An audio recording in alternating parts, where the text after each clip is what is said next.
Hey guys, कैसे हैं आप सभी। स्वागत है आप सभी का आज की ताजा खबर में। आज तारीख है 25 मई और दिन है बुधवार का। ठीक है। आज हम वापस इंडियन एक्सप्रेस का रिव्यू करने वाले हैं। आज के मेरा नाम है सुविधि। चलिए आगे बढ़ते हैं। अगर आज के न्यूज़पेपर की बात करें तो जैसा आपको थंबनेल देखकर भी समझ आ ही रहा होगा कि सिर्फ और सिर्फ पूरे न्यूज़पेपर में एक ही खबर है, quad summit, quad summit, quad summit. तो चलिए जानते हैं आज उस पूरे क्वाड समिट को एकदम माइन्यूट से, from the scratch in detail. Let's begin. First, सबसे पहले तो ये सारी बातें देखने के पहले कि क्वाड होता क्या है। तो क्वाड्रिलेटरल सिक्योरिटी डायलॉग जो होता है, ये मतलब क्वाड ऐसा नहीं है कि उसका अलग से नाम रख दिया गया हो, बट क्वाड जो है उनके एक्चुअली जो पूरा एक उन चारों लोगों का फोरम है उसको बोलते हैं क्वाड, क्योंकि ये एक्रोनिम है, क्वाड्रिलेटरल सिक्योरिटी डायलॉग। किन चार लोगों के बीच में? ऑस्ट्रेलिया, इंडिया, जापान और यूनाइटेड स्टेट्स। ठीक है। तो इन चारों के बीच में ये एक प्रकार का फोरम है। अब इस फोरम के अंदर क्या होता है, सबसे पहले तो ये क्या है, स्ट्रैटेजिक सिक्योरिटी डायलॉग। ये चीज आपको याद रखने की जरूरत है। It's a strategic security dialogue.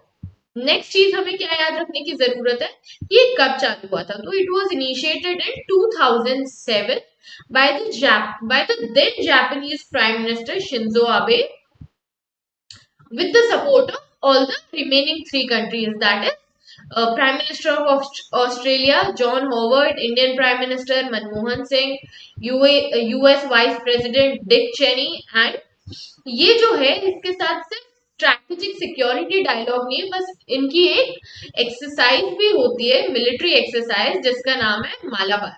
ठीक है। तो ये तो बैकड्रॉप हुआ क्वाड का कि क्वाड कहाँ से बना। लेकिन अगर आपने नोटिस किया होगा तो पिछले 2-3 साल में बहुत ज्यादा क्वाड क्वाड क्वाड नाम आने लगा है। ठीक है। क्यों ऐसा है?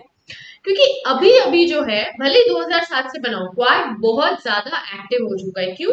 क्योंकि उन्हें इंडो पैसिफिक में एक बैलेंस ऑफ पावर चाहिए जो बहुत ज्यादा डिस्टर्ब हो गया है with the aggression of China and now with the aggression of Russia over Ukraine, as we all know. Okay. जैसे कि आज की ही न्यूज है कि Russian and Chinese aircraft roar over the Japan as Biden leaves Quad. तो जैसे Joe Biden quad से निकलने लगे तो रशियन और चाइनीज एयरक्राफ्ट जो थे वो जापान के एक्चुअली एयर, जो स्ट्रैटेजिक एयर है या स्ट्रैटेजिक स्काईज है जापान के, वहां तो नहीं गए, लेकिन उसके आसपास ये भटके। इनफैक्ट साउथ कोरिया जो भी एलाय है हमारा क्वाड का, उसके अंदर तो एक्चुअली उनके एयर जोन में जा चुके थे वो। ठीक है। फिर ऐसा तो है नहीं कि हमें पूछा नहीं। जब पूछा गया चाइना और रशिया से कि भाई आपने ये क्यों किया, तो उन्होंने कहा कि हमारी तो साउथ चाइना सी में मिलिट्री एक्सरसाइज चल रही थी, तो उसी हिसाब से हो रहा था। और एक्चुअली ये कहा तो ऐसा जाता है कि नॉट जस्ट फाइटर एयरक्राफ्ट, ये बॉम्बर्स थे। ठीक है। जो किस चीज के लिए थे, क्योंकि जैसे कि जो बाइडन ने कहा था कि अगर ताइवान के ऊपर हमला होता है तो हम भी चाइना पर हमला करेंगे। तो चाइना काफी ज्यादा खपा था। ऑल्दो रशिया ने यहाँ पर एक प्रकार की जितनी अच्छी डिप्लोमेसी रशिया की है वो नहीं दिखा पाए, क्योंकि भले ये माना जा रहा है कि चाइना के अग्रेशन में रशिया ने भी अपने फाइटर या बॉम्बर्स यहाँ पर छोड़े, लेकिन रशिया को ये देखना चाहिए था कि जब पूरी मीटिंग में इंडिया ने इतना ज्यादा रशिया का हेल्प किया। अगर आप देखेंगे तो जो पूरा लेटर आया है मीटिंग के बाद, जो कि जॉइंट डिक्लेरेशन होता है, उसमें भी रशिया का कहीं पर भी नाम नहीं है। इनफैक्ट रशिया चाइना दोनों का ही नहीं। तो जबकि रशिया और यूक्रेन का वॉर चल रहा है, इतना बातें हुई कि ह्यूमैनिटेरियन क्राइसिस है, वॉर क्राइम्स हो रहे हैं, लेकिन रशिया का कंपेरेटिव जो एक सिंगुलैरिटी के साथ नाम आना चाहिए कि इसी के ऊपर सारी चीजें जा रही है, वो बिल्कुल भी नहीं हुआ। तब भी रशिया ने, जहां पर इंडियन प्राइम मिनिस्टर भी थे, वहां पर अग्रेशन दिखाया। इनफैक्ट जो जापान, जो उनका इतना भी अनफ्रेंडली नहीं है, ऑल्दो उनका जापान के साथ एक दिक्कत चल रही है, that is over the Kuril island. ठीक है। लेकिन तब भी ऐसा नहीं कि जापान के साथ एकदम ही उनकी दिक्कत चल रही हो, तब भी जापानीज प्राइम मिनिस्टर और ऑस्ट्रेलियन प्राइम मिनिस्टर के साथ भी सामने भी उन्होंने अग्रेशन दिखाया।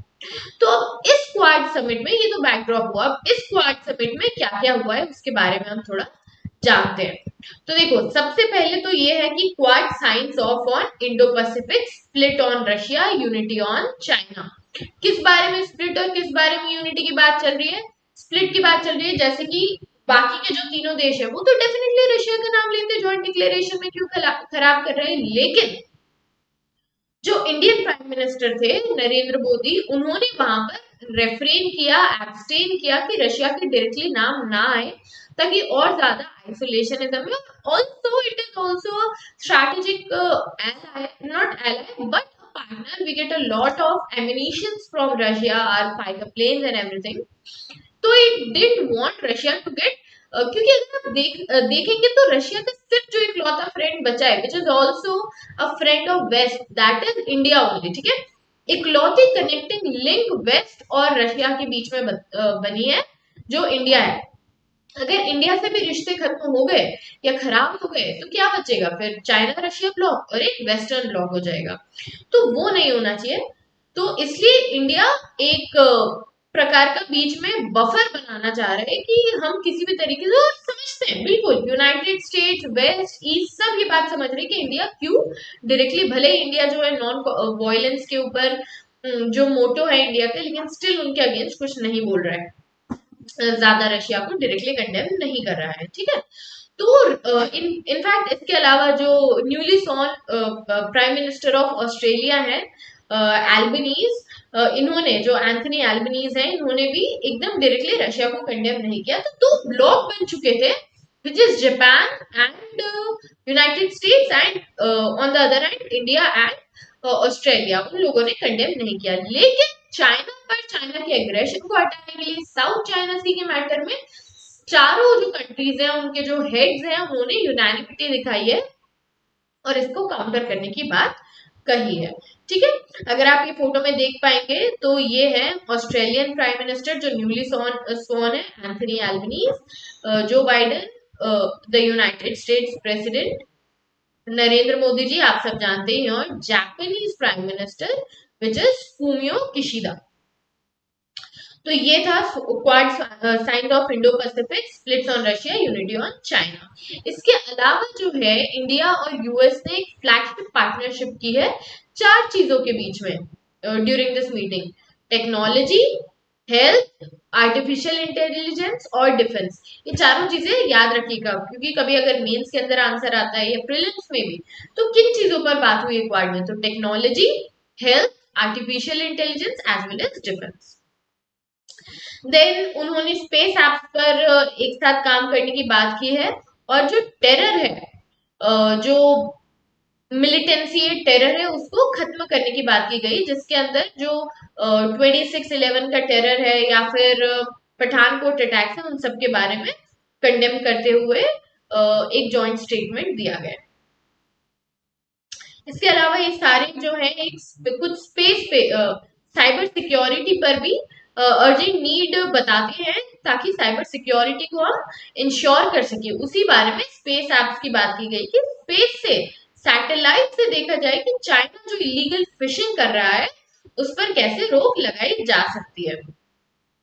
नेक्स्ट है, फिर जो था यहाँ पर इंडो पैसिफिक इकोनॉमिक पार्टनरशिप की बात की गई। इंडो पैसिफिक इकोनॉमिक पार्टनरशिप जो था, इनके अंदर 11 कंट्रीज जो थी टोटल थी।